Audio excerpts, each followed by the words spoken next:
Remember, it's not a bug, it's an arachnid. Hello, my baby! Hello, my honey! Hello, my ragtime gal! Sonny, you kissed my wife! Baby, my heart's on fire! The next wave of legacy figures are being unleashed on mortals, giving a War for Cybertron-style makeover to many classic figures, and giving Hasbro another excuse to repaint them many, many times. But one that isn't a repaint yet is Deluxe Tarantulas. Unfortunately named because the name makes it sound like the box has more than one tarantula in it. Introduced in the Beast Wars cartoon as a Predacon mad scientist, Tarantulas has had a mixed history with his action figures and was about due for an update, and here it is. Enjoy the windowless box and poke the figure inside, and make sure nobody made off with any of the accessories. Save Old Art is on the side panel, and on the back there are photos of both modes, and a scannable QR code that will whisk you to the Transformers website where you can read up on his bio and his tech specs. Go off at more art on the other side panel. Now let's open the box and see if he's got legs. Out-of-box Legacy Tarantulas comes with his instruction booklet, a crossbow weapon thingy, and an accessory buzzsaw weapon on a stick. Tarantulas' alt beast mode is predictably a tarantula. The legs are black, the body is purple with some yellow highlights and some gold here and there. The sculpt work on top seems good. The carapace and abdomen have a fuzzy-like texture with some knobs and bumps to make it look more corrupt and pitted. These holes on the top kind of stand out, but most of all there are these big claws in the front with clown stripes on them. Oh, I'm Tarantulas. Welcome to my corny kingdom. Flip him over and yes, you can see the robot parts, but it's much less obtrusive than, say, with Kingdom Scorponok. At least the robot leg parts tucked into the abdomen seem to follow the contours, and have these spinnerets at the back. To store the weapons in beast mode, you take the crossbow, which has these gaps in the shaft which correspond to these grooves in the abdomen. They're supposed to push together and hold, but mostly it only kind of holds by friction. Same with the buzzsaw, which is even worse. It plugs into this hole, but it doesn't plug deep enough to get any kind of grip, and it constantly falls out. Boo! But you can also plug them into the claws up at the front, if you don't mind them being really visible. The beast mode does sport some articulation. You can rotate the claws at the front so that they're pointing up or down or to the side, and they are jointed so that you can tilt them in and out if you think that looks any better. It's a mustache. Each of the beast legs is ball-socketed at the mid-knee, so they can bend up and down, left and right, and all around in any direction.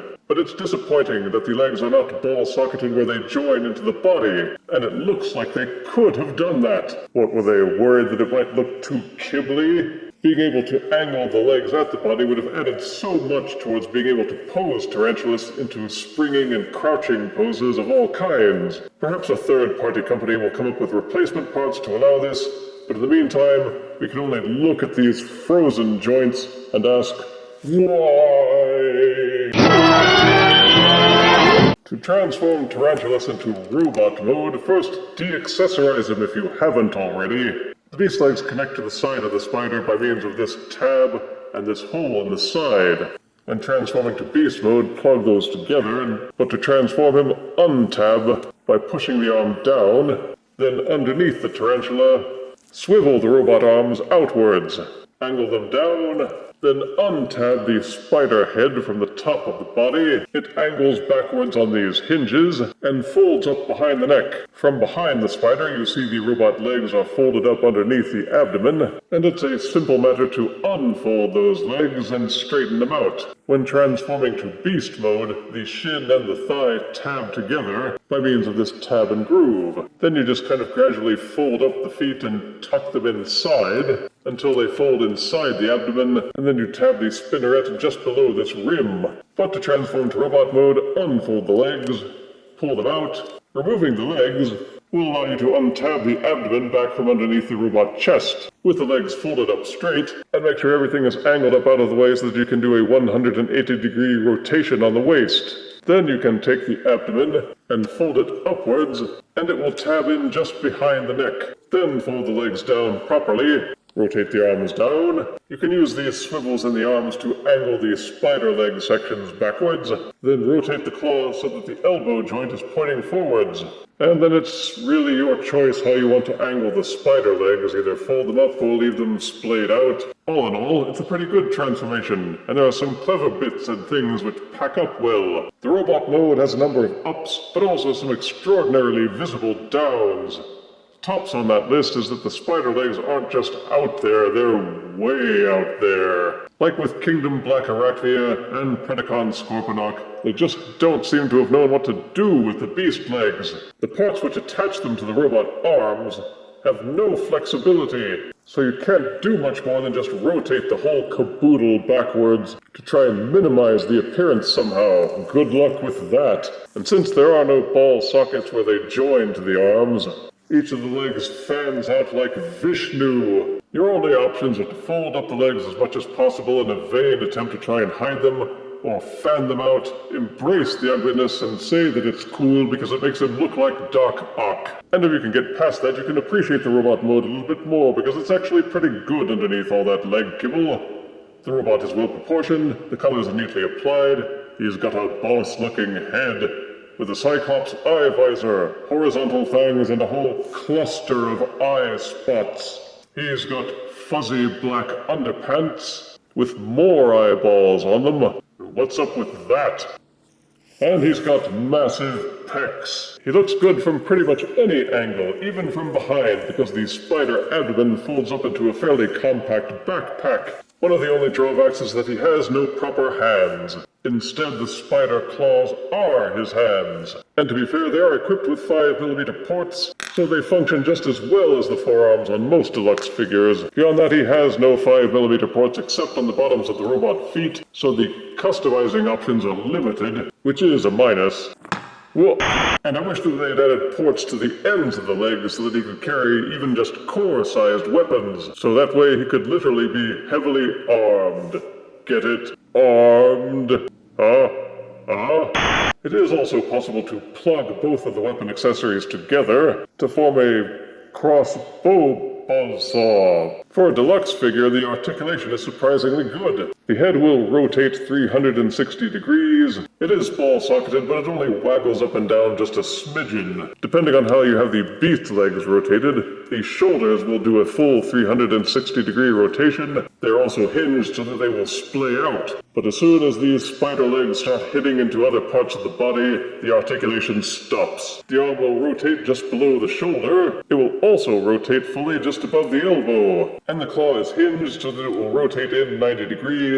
You would get a full 360-degree rotation at the waist, except that the pelvis will bump into the spider abdomen, which is plugged into the back. Each leg will kick forward until it bumps into the pelvis, and rotate back until it bumps into the abdomen. You can splay each leg out fully, and if you do that, you can rotate it further backwards. There is an upper thigh swivel, and as part of the transformation, each knee is double jointed. Plus, each foot is hinged so that it will tilt fully forwards, and also tilt fully backwards for a change. Not only that, it will tilt inward at the ankle. Only an ab crunch might have improved it, and of course ball sockets where the beast legs join into the body. The elbows are a bit stubby, and the beast legs hamper some of the arm movement, which would otherwise have been very robust. But all in all, he's got excellent articulation, and he can even pop a squat. For size comparison, here is Legacy Deluxe Tarantulas, next to Creatures Collide Set Deluxe Scorponok. Here is Legacy Deluxe Tarantulas, next to Earthrise Voyager Quintesson Judge. Here is Deluxe Tarantulas, next to Marvel Legends Homecoming Spider-Man. And here is Legacy Deluxe Tarantulas, next to Movie 2 Dr. Octopus. Legacy Tarantulas is an intriguing blend of both good and bad. Positives are good colors, solid beast and robot modes. some cool-looking weapons, and a transformation that accomplishes a lot for as simple as it is. There's more articulation than you normally see in a deluxe figure, and in either mode he's just beautifully hideous. Negatives are a lack of customization options. Even AirRazor had more 5mm ports. The Beast mode has those mouth claws that seem like they could have folded them under the body to hide them, and the Beast legs which just can't be hidden in robot mode. So both his forms have kibble issues. I'm really disappointed they didn't give ball sockets to the Beast legs where they joined the body. There is some hollowness just behind the shins. And of course, if spiders give you the creeps, then there's no way you're going to plonk down any dough for this one. But as Legacy Deluxes go, and particularly as Beast Formers go, Tarantulas has a lot going for him, and earns 8 out of 10 deaths. Fangs for the memories. What? If you refuse me, honey, you lose me, then you'll be left alone, oh baby, tell them all, and tell me I'm your own.